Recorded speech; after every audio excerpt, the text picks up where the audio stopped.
Bonjour, vous avez le sourire ce matin. Bah oui, c'est chouette de faire des maths. Ils aiment les maths et ça se voit. Ce matin, on a un cours de combinatoire, donc voilà.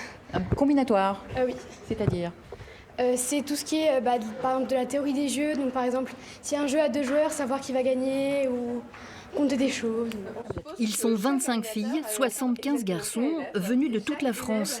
Ils ont choisi pour les vacances de résoudre des énigmes mathématiques. L animateur.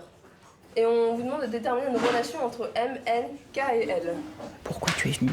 Juste pour faire des maths et pour m'amuser. Ah, ça t'amuse en fait alors. Oui.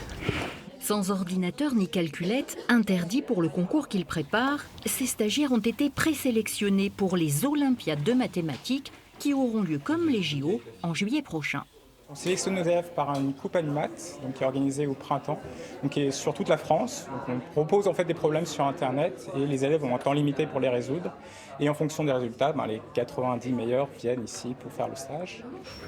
Sauf qu'en fait, pour chaque triangle on a compté 3 fois. Ici, comme dans un sport d'équipe, on applaudit celui qui trouve l'énigme. Et à l'interclasse, on se défie amicalement à la crapette. C'est une approche vraiment complètement différente des mathématiques, c'est beaucoup plus ludique, on insiste beaucoup plus sur l'aspect créatif et des maths, et c'est vraiment des maths extrascolaires, très différentes de ce qu'on fait en classe.